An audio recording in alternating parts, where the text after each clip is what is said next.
Brothers శ్రావణ వేడుకలు అన్ని రకాల వస్త్రాలు శ్రావణంలో కూడా ఆషాఢం ధరలకే అమ్మకం.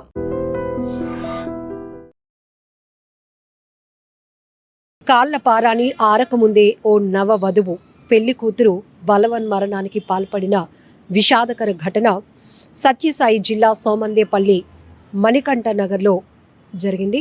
అయితే పెళ్ళయి కొన్ని గంటలు మాత్రమే అయింది. సాయంత్రం అందరూ చక్కగా ఎవరి ఏర్పాట్లు వాళ్ళు చేస్తున్నారు. ఫస్ట్ నైట్ కార్యానికి సంబంధించినటువంటి ఏర్పాట్లు అందరూ చేస్తూ ఉండగానే ఈవినింగ్ 4 గంటల ప్రాంతంలో ఆ అమ్మా నాన్నకు హర్షిత, నాన్న నాకు ఈ పెళ్ళి ఇష్టం లేదు, మీరు నన్ను బలవంతంగా పెట్టడం వల్లే నేను ఈ పెళ్ళి చేసుకున్నాను, కానీ మరి కాసేపట్లో కార్యానికి సంబంధించి ఏర్పాట్లు కూడా జరుగుతున్నాయి, ఇంట్లో ఫస్ట్ నైట్ కూడా జరగబోతోంది, ఇక నేను ఇప్పటికైనా మీ ముందు ఓపెన్ కాలేకపోతే, నా పరిస్థితిని మీకు చెప్పుకోలేకపోతే ఇక నేను నరకం అనుభవించాల్సి వస్తుంది తర్వాత అంటే, అప్పుడు ఆ హర్షిత వాళ్ళ నాన్న, అదేంటమ్మా ఇప్పటి వరకు బాగానే అయింది కదా, ఎంగేజ్మెంట్ జరిగి 2 నెలలు అవుతుంది, పెళ్ళి కూడా అంతా చాలా గ్రాండ్గా జరిగింది, ఇప్పుడు వచ్చి ఇలా చెప్తున్నావేంటి అని నచ్చజెప్పే ప్రయత్నం చేశారు. కానీ హర్షిత నాకు కొంచెం టైర్డ్గా ఉంది, నిద్ర వస్తుంది, కాసేపు నేను రెస్ట్ తీసుకొని వస్తానని చెప్పి వెళ్ళింది. అయితే ఎంతసేపటికి కూడా హర్షిత బయటకు రాకపోవడం వల్ల ఆ గదిలోనికి వెళ్ళి డోర్లు కొట్టి చూస్తే కనుక ఆమె పలకటం లేదు. ఆ డోర్లు విరక్కొట్టి లోపల చూసేటప్పటికి ఫ్యాన్కి ఉరి వేసుకొని తన కూతురు కనిపించింది అంటూ ఆ తండ్రి పోలీసులకు ఇచ్చినటువంటి కంప్లైంట్ని ఆధారంగా చేసుకుని సోమందేపల్లి పోలీసులు అయితే ఇన్వెస్టిగేషన్ మొదలుపెట్టారు.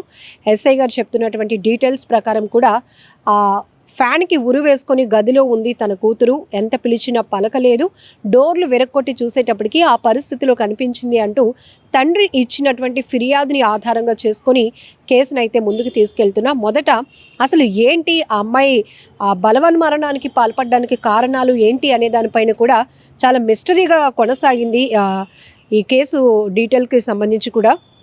ఎందుకంటే హర్షిత పేరెంట్స్ ఇప్పటి వరకు ఒక వాదన వినిపించారు, అమ్మాయికి ఇష్టమైన పెళ్ళే, పెద్దల సమక్షంలో పెళ్లి చేశాం, ఇష్టం కాబట్టే ఎంగేజ్మెంట్ అయిన దగ్గర నుంచి పెళ్లి జరిగిన వరకు కూడా చాలా గ్రాండ్గా అయింది, తను కూడా చాలా సంతోషంగా ఉంది, ఫొటోస్ కావచ్చు మొత్తం అన్ని తంతుల్లో కూడా చాలా హ్యాపీగానే ఉంది, అలాంటిది ఏమీ లేదు, తన ఫ్రెండ్స్ కూడా హైదరాబాద్ నుంచి 10 మంది అబ్బాయిలు ఒక అమ్మాయి కూడా వచ్చారు. నిన్నటి వరకు కూడా అంటే ఆగస్టు 4వ తేదీన మ్యారేజ్ అయింది. ఆగస్టు 4వ తేదీన నైట్ ఫస్ట్ నైట్కి సంబంధించిన ఏర్పాట్లు కూడా జరుగుతున్నాయి. ఈ టైంలోనే 4 గంటల ప్రాంతంలో తండ్రికి ఈ విషయాన్ని చెప్పే ప్రయత్నం చేసింది. 6 గంటల వరకు కూడా ఒక తన ఫ్రెండ్ కూడా, స్నేహితురాలు కూడా ఇక్కడే ఉంది. ఆ తర్వాత ఆమె రిటర్న్ అయిపోయింది హైదరాబాద్కి. అయితే వెళ్ళిన తర్వాత తన కూతురు ఇలా చనిపోయిందని తెలిసిన తర్వాత కూడా వాళ్ళెవరూ ఫోన్లు చేయట్లేదు, ఫ్రెండ్స్ కూడా కనీసం అడిగే ప్రయత్నం చేయలేదు. ఎందుకు ఇలా హర్షిత బలవన్మరణానికి పాల్పడిందనే విషయం తెలుసుకునే ప్రయత్నం చేయలేదు. కాబట్టి ఆ ఫ్రెండ్స్తో జరిగినటువంటి కాల్స్ కావచ్చు, కన్వర్జేషన్ పైనే మాకు డౌట్స్ ఉన్నాయంటూ మొదట హర్షిత తల్లిదండ్రులు చెప్పుకొచ్చారు. అయితే పోలీసులు తమదైన స్టైల్లో ఇన్వెస్టిగేషన్ మొదలుపెట్టిన తర్వాత ఈరోజు ఎస్ఐ రమేష్ గారు కూడా చెప్పినటువంటి వివరాల ప్రకారం పేరెంట్స్ ఇద్దరు కూడా వచ్చి, ఈ పెళ్ళి తన కూతురికి ఇష్టం లేదు, మేము సర్ది చెప్పి ఒప్పించడం వల్ల పెళ్ళికి ఒప్పుకున్నాను నాన్న, ఇక మరి కాసేపట్లో ఫస్ట్ నైట్కి సంబంధించి ఏర్పాట్లు జరుగుతున్నాయి కాబట్టి ఇక నేను దీన్ని సహించలేను, భరించలేను, ఇదంతా నా వల్ల కావటం లేదు అని చెప్పి ఆమె చెప్పినప్పుడు మేము నచ్చజెప్పాము.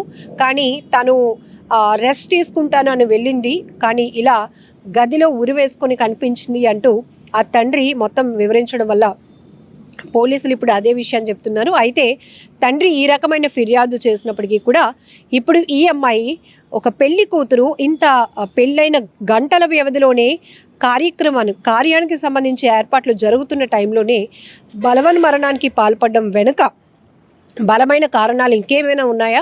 సో దీనికి సంబంధించి లోతైన దర్యాప్తు కొనసాగించిన తర్వాత ఈ కేసుకు సంబంధించి పూర్తి డీటెయిల్స్ అయితే మీడియా ముఖంగా వెల్లడిస్తామని కూడా సోమందేపల్లి ఎస్ఐ గారు చెప్తున్నారు.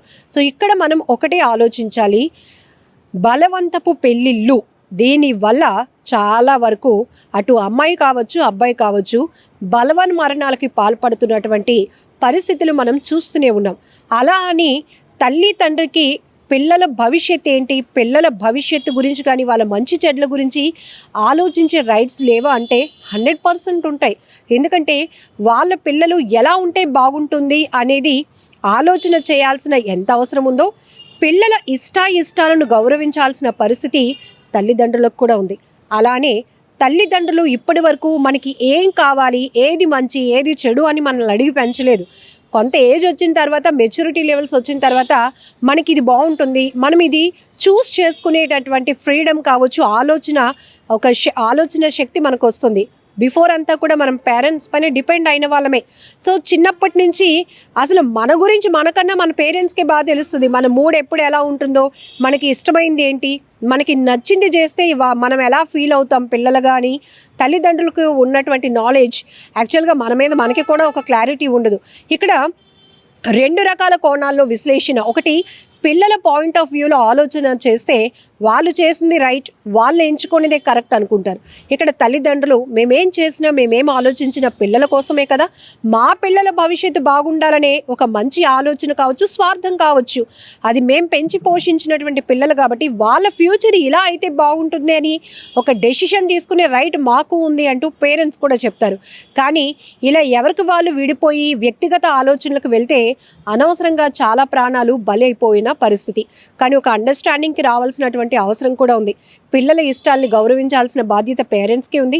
పేరెంట్స్ మన కోసం ఏం చేస్తున్నారు, అది మన మంచి కోసమే అనే పాజిటివ్గా తీసుకోవాల్సినటువంటి ఆలోచన పిల్లలకి కూడా అవసరం ఉంది.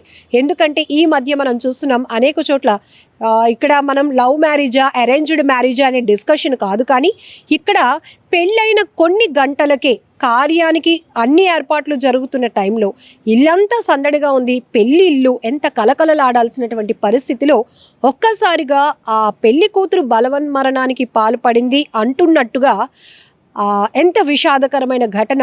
దీన్ని ఇప్పుడు ప్రతి ఒక్కరూ చాలా పెయిన్ఫుల్గా తీసుకోవాల్సినటువంటి ఆలోచన కూడా ఉంది. ఎందుకంటే నిన్న కృష్ణా జిల్లాలో కూడా ఒక నవవధువు, తమ్ముడు సారీరా నేను ఇక్కడ నీకు రాఖీ కట్టలేనురా అంటూ ఆమె సూసైడ్ నోట్లో మెన్షన్ చేసింది.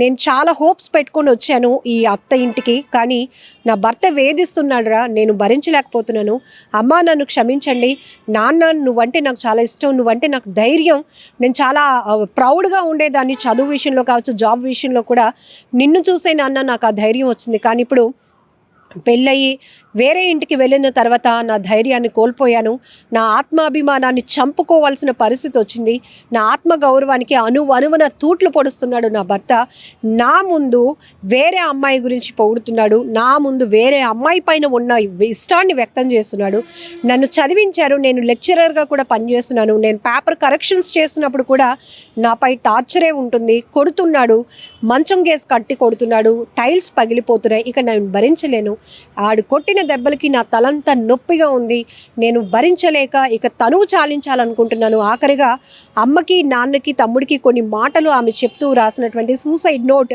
ఇది కూడా మీరు ఐ డ్రీమ్లో చూశారు.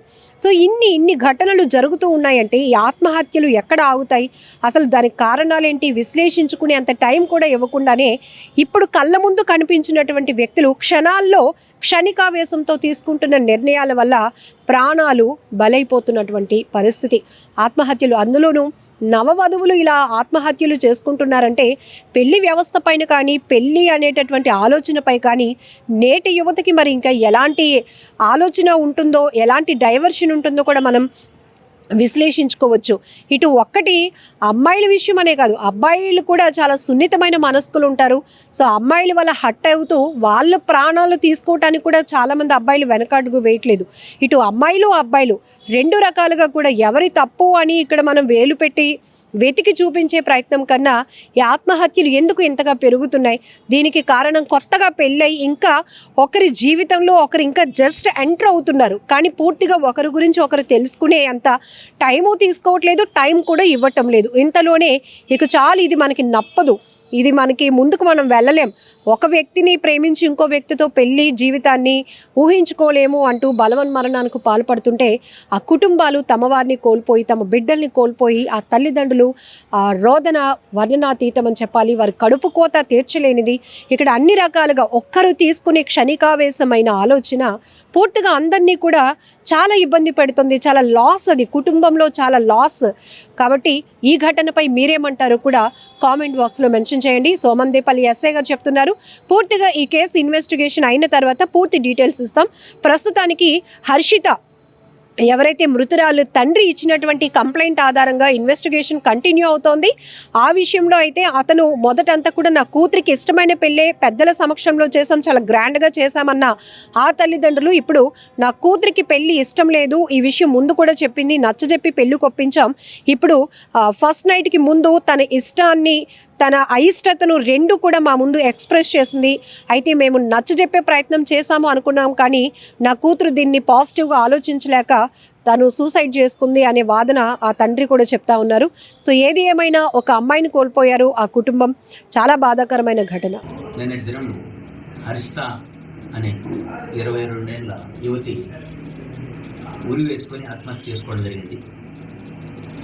ఈరోజు ఉదయం 8 గంటలకి తల్లిదండ్రులు ఇద్దరు వచ్చి, కృష్ణమూర్తి పద్మావతి అనే ఇద్దరు మణికంఠ కాలనీలో నివాసం ఉంటారు, ఇరువురు వచ్చి మాకు ఫిర్యాదు ఇవ్వడం జరిగింది.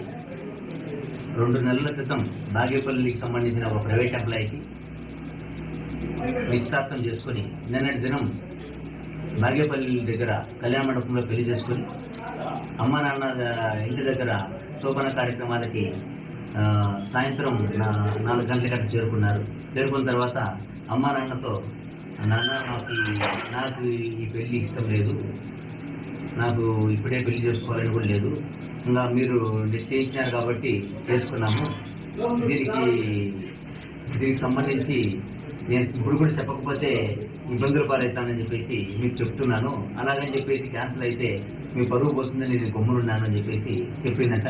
ఇప్పుడు అలా చేస్తే బాగుండదు అమ్మా, ఇన్ని రోజులు బాగానే ఉన్నావు, ఇప్పుడు ఇలా చెప్తే ఎట్లా అంతా అయిపోయిన తర్వాత అని చెప్పేసి మేము అడగడం జరిగింది. సరేలే నాన్న, ఏదైతే అదైతుంది అని చెప్పేసి అలసిపోయాను, కొంచెం రెస్ట్ తీసుకుంటా అని చెప్పేసి పర్సనల్ వెళ్ళి అనుకుంటా అని చెప్పి వెళ్ళింది. కొంతసేపు తర్వాత నిద్ర లేపాలని చెప్పి మా పాపను లేపితే ఎంతసేపు గడి తీయకపోయేసరికి చూస్తే తలుపు గడి ఉన్నది. గడి పగలగొట్టి లోపలికి వెళ్ళిన తర్వాత ఉరి వేసుకొని తన చీరతో ఉరి వేసుకొని చనిపోవడం జరిగింది. నిజంగా ప్రస్తుతం ఉన్నటువంటి సమాజం దేనికి ప్రయారిటీ ఇస్తుంది? ఆర్థిక సంబంధాల చుట్టూ మాత్రమే తిరుగుతోంది. మళ్ళీ ఎన్నికలంగానే చాలా విరక్తి కలుగుతాను.